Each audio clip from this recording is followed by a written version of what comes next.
To the Be Your Best Self blog by Marcia Abbott, The Secret Recipe. I have a confession to make. It's something I have to admit to all of you, but it's something I'm not super proud of. So here it goes. I am terrible in the kitchen. And I mean like really bad. When it comes to cooking, baking, sauteing, and everything in between, I am just rotten at it all. Growing up, my mom and sister always did the cooking. I was usually the cleaner of the house. Now that I have mastered. And still to this day, my mom and sister are amazing cooks. They're always willing and excited to try new recipes. My sister can even see a bunch of ingredients in the fridge and figure out how to make a meal out of it. I don't get it. For me, I didn't get that gift. That trait, or should I say talent, just skipped right over me. So my husband, after 16 years, has succumbed to the fact that he will have to make the meals in our house. And I have to admit, he does pretty well. But then again, as long as I don't have to make it, it all tastes good. Even the kids give me a hard time and tell me that I have about 3 meals I can make, most of them crock pot or casserole meals. And frankly, they couldn't be more accurate. It's literally 3 meals, and nobody ever eats them anyway. Should I take the hint? So cooking, it's just not my thing. I don't have that special touch, that special gift when it comes to the kitchen. Or so I always thought. But then a few months back, my husband shared a YouTube video that really had more impact on me than I could ever have imagined. It was an interview that Joe Rogan had with David Goggins. And this guy, well, let's just say that this guy is literally amazing. He went from not even being able to run a quarter of a mile to now running over 100 miles in a 24-hour period. I am talking Forrest Gump kind of running. How is that even possible? During this interview with Joe Rogan, this incredible man said one sentence that was so unbelievably simple, yet so loaded with meaning. David said, "I am not gifted, I'm just driven." Let's pause here for a second. I really do believe this statement is worth repeating. I am not gifted, I am just driven. Wow. Those are some powerful words. And is David right? Is it all about our drive and less to do with our gifts or our inherited traits? Let's explore this further. When I take a step back and look at really successful people in their profession, people like Michael Jordan, Muhammad Ali, Tiger Woods, Steve Jobs, Elon Musk, Jeff Bezos, and the list goes on, what is one thing they all have in common? In fact, when we look at the most successful people in our society today, what trait do we tend to see with each and every one of them? These types of people weren't born with a gift that they easily fell into as a baby. These people may have talents that help to make them successful, but there is one common thing they all share.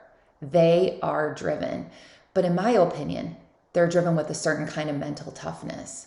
So what exactly does mental toughness mean? Wikipedia defines mental toughness as the measure of individual resilience and confidence that may predict success in sport, education, and the workplace. Easy, right? Okay, let's face it, not even close to easy. So how do some people acquire this trait in life and others spend a lifetime trying to figure it out?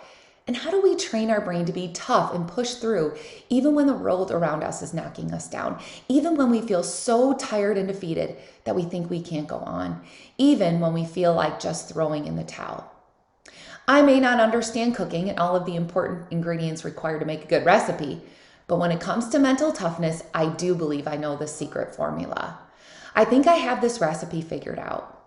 What I have learned over the years is that mental toughness, as complicated as it sounds, really is pretty simple. It's a simple recipe with 2 very important ingredients. So what is this magical recipe? What 2 ingredients do we need in order to accomplish the success that we choose to have in our life, in our journey? I believe that the best recipe for attaining mental toughness in our life is simply adding a cup of effort and sprinkling it with a dash of attitude. That's it. And that is a pretty easy recipe to follow, even for someone with my baking skills. So for such an easy recipe to follow, why does it have to feel so hard? Why is the road to success so difficult? And when you think about your journey and your goals, do you feel you're on track for those? Or do you feel that it has been nothing but an uphill battle? What does your journey to success look like? What are your dreams for the future? And most importantly, how has your effort and your attitude been along the way? It's time to break this recipe down even further. Effort is probably the easiest part of this to understand. In order to accomplish anything worth having in life, effort is always required. I'm sure we all know that without the drive and desire to pursue a goal or a dream, nothing can or ever will happen. But even with effort, even if we want nothing more than to put forth our best to achieve this significant goal, the second half of this recipe is even more important. It's all about the attitude. Anytime we take on life, anytime we choose to take on challenges or work hard towards a goal, there will be times when seeds of doubt are planted in our mind. Certain situations will arise that will make us question everything, and I mean literally everything.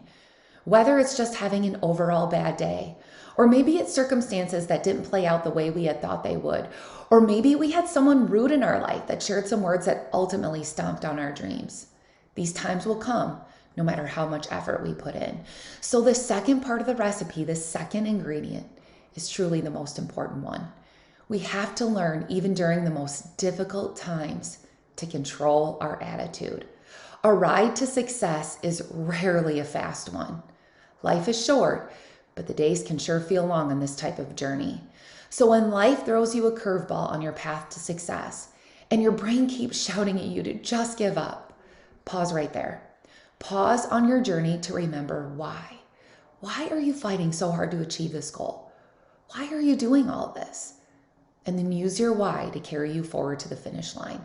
Stay positive, even when the world screams negativity at you. So let's make today the day we start to work on this new recipe together. On our journey to success, let's put forth as much effort as our body can handle. And then let's not forget to sprinkle it with nothing but a positive attitude. And never forget that just as fast as positivity can feed and multiply on positivity, the same can happen with negativity. It's up to you to decide which type of path you want to continue on your journey to success, whatever that might be. And after hearing David Goggins' interview, I have to say that the question that keeps popping up in my mind is, am I really that bad in the kitchen? When it comes to baking, cooking, sauteing, and everything in between, am I really rotten at all of it? Did that gift to know my way around the kitchen just skip over me? Or is David right? Because when I reflect upon my past experiences in the kitchen, I can honestly say that I never put forth my best effort, and I certainly didn't carry a positive attitude with me. But if we can all truly use this recipe to attain this certain type of mental toughness, then I really do believe it doesn't matter how gifted we are or how much natural talent is thrown our way. We can still achieve anything we choose to put our minds to.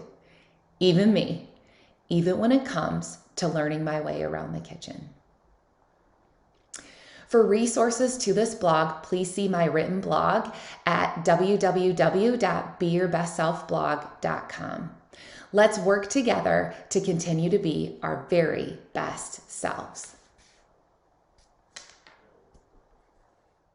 Below on the subscribe button for my weekly updates.